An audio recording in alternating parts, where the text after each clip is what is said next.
அனைவருக்கும் வணக்கம். துலாம் ராசினியர்களுக்கு நிகழ்ந்து கொண்டிருக்கும் ஜூலை மாதம் 11ஆம் தேதி செவ்வாய் பகவான் தனது ஆட்சி வீடான மேச ராசியிலிருந்து சுக்கிரனுடைய ஆட்சி வீடான ரிஷப ராசிக்கு பயிற்சியாகிறாரு. அங்கு ஏற்கனவே சஞ்சரித்து கொண்டிருக்கும் குருவோடு இணைகிறாரு. துலாம் ராசினியர்களை பொறுத்த வரைக்கும் இந்த குரு மற்றும் செவ்வாயினுடைய இணைவின் காரணமாக உங்களுக்கு குரு மங்கள யோகம் ஏற்பட இருக்குதுங்க. அந்த வகையில துலாம் ராசினியர்களுடைய வாழ்வில் குடும்ப சூழ்நிலை ரீதியாகவும் உத்தியோகம், தொழில், வியாபாரம், கலைத்துறை, அரசியல் துறை, மாணவ மாணவிகள், விவசாயத்துறையினர், பெண்மணிகள் என அனைவருக்குமே என்ன மாதிரியான நன்மைகள் எல்லாம் ஏற்பட இருக்கு, கிரகநிலைகளின் ரீதியாக அமையிருக்கும் சாதகங்கள் என்ன, பாதகங்கள் என்ன, குறிப்பா இத்தருணங்கள்ல கிரகங்களுடைய சஞ்சார நிலைகள் என்ன என்று பார்க்கும்போது ரிஷபத்தில் குருவும் செவ்வாயும், மிதுனத்தில் சூரியனும், கடகத்தில் புதனும் சுக்கிரனும், கன்னிராசியில் கேதுவும், கும்பத்தில் சனி வக்ரகதியிலும், மீனத்தில் ராகுவும் சஞ்சரிக்கிறாங்க. இந்த கிரகங்களுடைய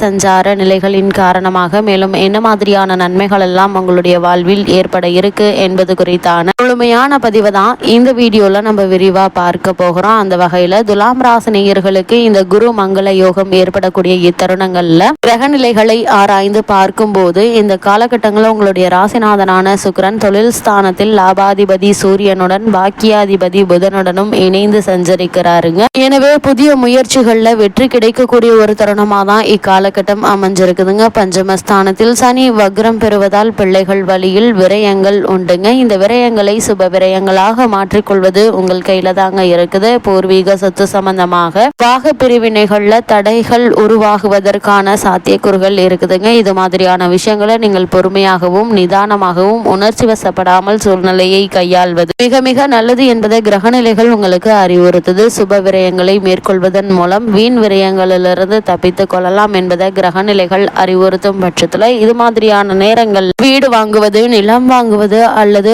ஆடை ஆபரணங்கள் வாங்கி வைப்பது, இது மாதிரியான முயற்சிகள்ல நீங்கள் மேற்கொள்ளுங்க. அது மட்டுமில்லாமல் வீட்டில் சுப செலவுகளை மேற்கொள்வது, தேவையில்லாத வீண் விரய செலவுகளை தவிர்க்க உதவும் என்பதை கிரகங்களுடைய சஞ்சார நிலைகள் உங்களுக்கு தெளிவாகவும் உறுதியாகவும் எடுத்து காட்டுதுங்க. அது மட்டும் இல்லாம துலாம் ராசினியர்களை பொறுத்த வரைக்கும் ராசிநாதனான சுக்கிரன் உங்களுடைய ராசிக்கு புதனோடு இணைகிருந்து சஞ்சரிக்கிறாருங்க. தனாதிபதி செவ்வாய் ஆட்சி பெற்று ராசியை பார்ப்பது மேலும் வலம் வாய்ந்த ஒரு கிரக சஞ்சாரம் என்று தாங்க சொல்ல வேண்டும். ராகுவும் சாதகமாக 6ஆம் இடத்தில் இருக்கிறாருங்க. கடகராசியில் புதன் இருப்பதால தொழில் முன்னேற்றம் இருக்குங்க. எதிர்பார்த்த இடங்களிலிருந்து நல்ல செய்திகள் கிடைக்கக்கூடிய ஒரு தருணமா தான் இக்காலகட்டம் அமைஞ்சிருக்குது. தாய் வழி உறவுகள் கை கொடுக்குங்க. அது மட்டும் இல்லாம கலை ஆர்வம் உள்ளவர்களுக்கு நல்ல வாய்ப்புகள் கிடைக்கக்கூடிய ஒரு தருணமா தான் அமைஞ்சிருக்குது. பத்திரிகை தொழிலில் உள்ளவர்களுக்கு வாய்ப்புகள் அதிகரிக்குங்க. பொருளாதார நிலையும் சீராக இருக்கக்கூடிய ஒரு தருணமா தான் இந்த குரு மங்கள யோக காலகட்டம் அமைஞ்சிருக்குதுங்க. இதற்கு உறுதுணையாக சுக்கிரன் இருக்கிறாருங்க. இதனால் நீங்கள் மேற்கொள்ளக்கூடிய காரியங்கள் அனைத்திற்குமே வெற்றி கிடைக்க இருக்குது. குறிப்பா வெளிநாடு சென்று பணியாற்ற வேண்டும் என்ற விருப்பம் இருந்தாலும் அதற்கான முயற்சிகள்ல இப்போது நீங்கள் தாராளமாக மேற்கொள்ளலாங்க.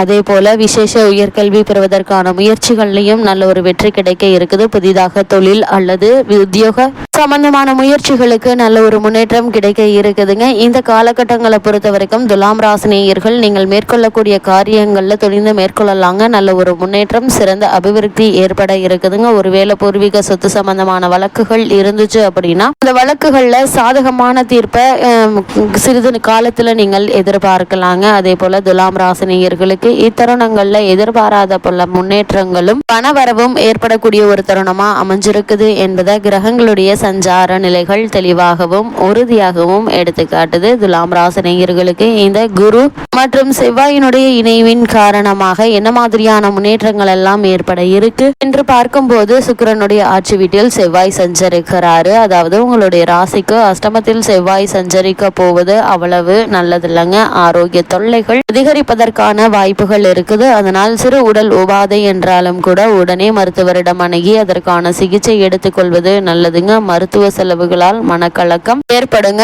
நினைத்தது நிறைவேறவில்லையே என்று கவலைப்படுவீங்க. உறவினர்களும் உடன்பிறப்புகளும் பகையாக மாறலாங்க. விற்ற சொத்துக்களால் வில்லங்கங்கள் வருங்க. இதனால் தேவையில்லாத மன வருத்தங்கள் ஏற்படுவதற்கான வாய்ப்புகள் இருக்குது. எதையும் அனுபவஸ்தர்களை கொண்டு ஆலோசனை செய்து முடிவெடுப்பதே துலாம் ராசியை சேர்ந்தவர்களுக்கு இந்த குரு மங்கள யோகம் ஏற்படக்கூடிய இத்தருணங்கள்ல நல்லது என்பதை கிரகநிலைகள் அறிவுறுத்தது. எந்த ஒரு செயலையும் எடுத்தோம் கௌத்தம் என்று செயல்படுத்தாமல் எல்லா விதத்திலும் விஷயத்திலும் பொறுமையாகவும் நிதானமாகவும் கையாள்வது மிக மிக அவசியமானதா அமைஞ்சிருக்குதுங்க. அது மட்டும் இல்லாம உங்களுடைய ராசிக்கு 8ஆம் இடத்தில் சஞ்சரிக்கிறாருங்க செவ்வாய் மற்றும் குரு. இது அவ்வளவு நல்லது இல்லைங்க. அஷ்டமஸ்தானம் வலுவடைவதால ஆரோக்கிய தொல்லைகள் அதிகரிக்குங்க, வைத்திய செலவுகள் கூடுங்க, முன்னேற்றத்தில் முட்டுக்கட்டைகள் உருவாகுங்க. முக்கிய புள்ளிகளை பகைத்து கொள்வதன் மூலம் வாழ்க்கையில் சறுக்கல்களை சந்திக்க வேண்டிய ஒரு சூழ்நிலை இருக்கு. அதனால் இது மாதிரியான நேரங்கள்ல ஒவ்வொரு அடியையும் நீங்கள் கவனமாக எடுத்து வைக்க வேண்டும் என்பதை கிரகநிலைகள் உங்களுக்கு அறிவுறுத்துது. அதே நேரத்தில் 6க்கு அதிபதியான குரு 8இல் வரும்போது விபரீத ராஜயோக அடிப்படையில் ஒரு சில நன்மைகளும் கிடைக்க இருக்குதுங்க. உத்தியோகத்தில் உயரதிகாரிகளுடைய ஆதரவால் நல்ல பொறுப்புகள் கிடைக்க இருக்குதுங்க.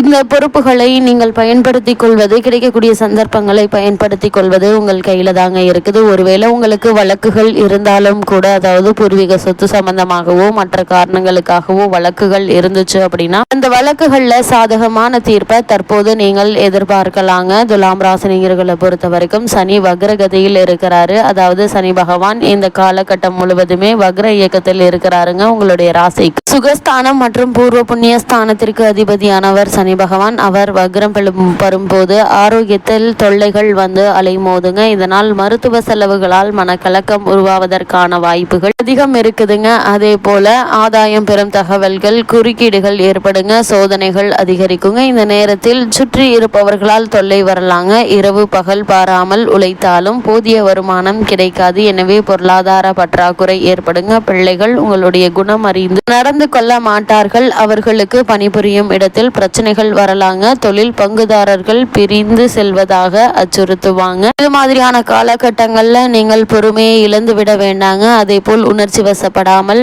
பொறுமையாக சூழ்நிலையை கவனிப்பது மிக மிக நல்லது என்பதை கிரக நிலைகள் அறிவுறுத்துது. துலாம் ராசினியர்களை பொறுத்த வரைக்கும் பொது வாழ்வில் உள்ளவர்களுக்கு எதிர்காலம் பற்றிய பயம் அகலுங்க. வியாபாரம் தொழில் செய்பவர்களுக்கு நிதி நிறுவனங்களுடைய ஆதரவு கிடைக்க இருக்குது. உத்தியோகத்தில் உள்ளவர்களுக்கு உயர் அதிகாரிகளுடைய ஒத்துழைப்பு திருப்தி தரும் விதமா அமைய இருக்குதுங்க. கலைஞர்களுக்கு வருமானம் உயருங்க. அதே போல் மாணவ மாணவிகளுக்கு கல்வியில் கவனம் தேவைங்க. பெண்மணிகளுக்கு குடும்ப முன்னேற்றம் திருப்தி தருங்க. வருமானம் போதுமானதாக இருக்குங்க. அது மட்டும் இல்லாம இந்த காலகட்டங்கள்ல மேலும் என்ன மாதிரியான விஷயங்களுக்கு நீங்கள் கவனமாக இருக்க வேண்டும் என்று பார்க்கும்போது பல கிரக நிலைகள் எதிர்நிலையில் இருப்பதால் வரைவை விட செலவுகள் அதிகரிக்குங்க. குடும்ப பிரச்சனைகள் கவலை தருங்க. 5ஆம் இடத்தில் சனி இருப்பதால் குழந்தைகளுடைய உடல் நலன்ல கவனம் தேவைங்க. அலுவலக சூழ்நிலையில் இடையூறுகள் வருங்க. அது மன அமைதியை குறைக்குங்க. எனவே கவனமாக மேலதிகாரிகளை அனுசரித்து நடந்து கொள்ள வேண்டுங்க. முடித்த பிரச்சனைகள் மறுபடியும் தலை தூக்குவதற்கு வாய்ப்பு தர வேண்டாம் என்பதை கிரக நிலைகள் உங்களுக்கு மீண்டும் மீண்டும் அறிவுறுத்துதுங்க. துலாம் ராசினியர்களுக்கு கிரக நிலைகளின் ரீதியாக கூறப்படும் பரிகாரம் என்ன என்று பார்க்கும்போது ஒவ்வொரு வெள்ளிக்கிழமையும் மாலை மகாலட்சுமிக்கு ஒரு தீபம் ஏற்றி மகாலட்சுமிக்குரிய சோஸ்திரம் பாடிங்க. எண்ணற்ற நன்மைகள் உங்களுடைய வாழ்வில் ஏற்படும்.